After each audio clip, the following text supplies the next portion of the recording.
வணக்கம். இது crime time. நான் நந்தா. டாஸ்மாகில் 1000 கோடி ரூபாய் முறைகேடு நடந்தது தொடர்பாக அமலாக்கத்துறையினர் 2வது நாளாக விசாரணை மேற்கொண்டு வருகின்றனர். டாஸ்மாக் மேலாண் இயக்குனர் விசாகன், தொழிலதிபர் நிதிஷ் உள்ளிட்டோருக்கு அமலாக்கத்துறையினர் வைத்துள்ள செக்கின் பின்னணி என்ன?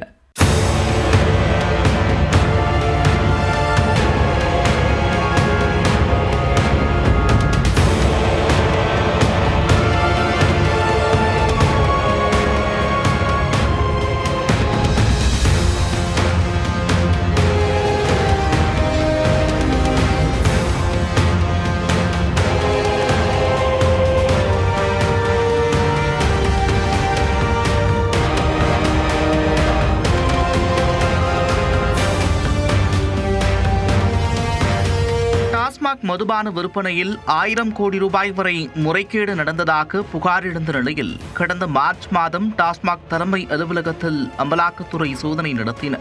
டாஸ்மாக் நிறுவனத்திற்கு மதுபாட்டில்களை அனுப்பும் தனியார் மதுபான தொழிற்சாலைகள், அதன் அலுவலகம், முக்கிய அதிகாரிகளின் வீடுகளிலும் சோதனை நடத்தின. இந்த சோதனையின் முடிவில் பல்வேறு ஆவணங்கள் கைப்பற்றப்பட்ட நிலையில் டாஸ்மாக் நிர்வாகத்தில் 1000 கோடி ரூபாய்க்கும் மேல் ஊழல் முறைகேடு நடைபெற்றிருப்பதாக அறிக்கை ஒன்றை அமலாக்கத்துறை வெளியிட்டது. டாஸ்மாக் நிறுவனத்திற்கு மதுபானங்கள் கொள்முதல் செய்தது, பார் உரிமம் வழங்கியது, மதுபானங்களை மதுபான கடைகளுக்கு கொண்டு செல்வதற்கான போக்குவரத்து டெண்டர் வழங்கியது உள்ளிட்டவற்றில் முறைகேடு நடந்திருப்பதாக கூறப்பட்டது. இதனையடுத்து அமலாக்கத்துறை அதிகாரிகள் டாஸ்மாக் நிறுவன மேலாண் இயக்குனர் விசாகன் உள்ளிட்ட முக்கிய அதிகாரிகளுக்கு விசாரணைக்காக சம்மன் அனுப்பினர். இதனை எதிர்த்து சென்னை உயர்நீதிமன்றத்தில் வழக்கு தொடுத்தனர். அதிகாரிகள் நடத்திய சோதனையை சட்டவிரோதமானது என்று அறிவிக்க கோரி டாஸ்மாக் நிர்வாக இயக்குனர் வேண்டுகோள் விடுத்தார். ஆனால் அந்த மனுவை தள்ளுபடி செய்த உயர்நீதிமன்றம் அமலாக்கத்துறை தொடர்ந்து விசாரணை நடத்த முழு அனுமதி அளித்து உத்தரவிட்டது.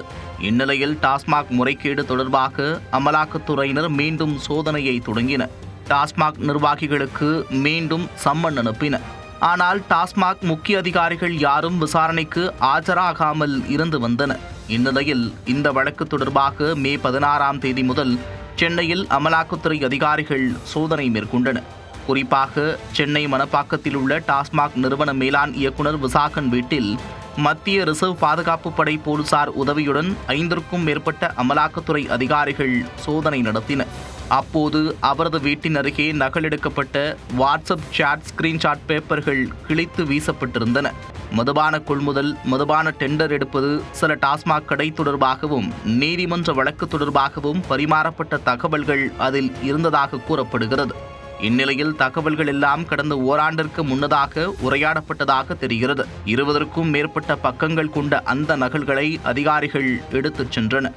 அதேபோல திருவல்லிக்கேணியில் அடுக்குமாடி குடியிருப்பில் வசித்து வரும் தொழிலதிபர் ஒருவர் வீட்டிலும், பெசன்ட் நகர் கற்பகம் கார்டன் பகுதியில் மின்வாரிய ஒப்பந்ததாரர் வீட்டிலும், தேனாம்பேட்டை, மயிலாப்பூர் உள்ளிட்ட பல்வேறு இடங்களிலும் டாஸ்மாக் நிர்வாக அதிகாரிகள் மற்றும் அவர்களுக்கு தொடர்புடைய இடங்களில் சோதனை நடத்தப்பட்டது.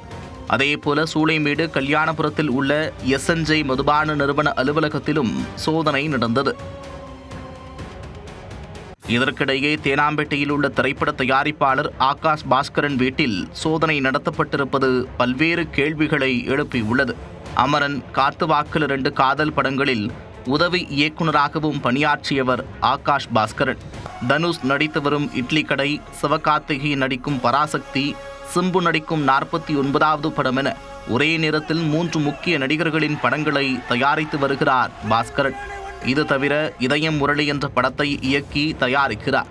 இதயம் முரளி தவிர்த்து மற்ற படங்கள் ஒவ்வொன்றுமே தலா 100 கோடி ரூபாய்க்கும் அதிகமான பட்ஜெட்டில் தயாராகிறது.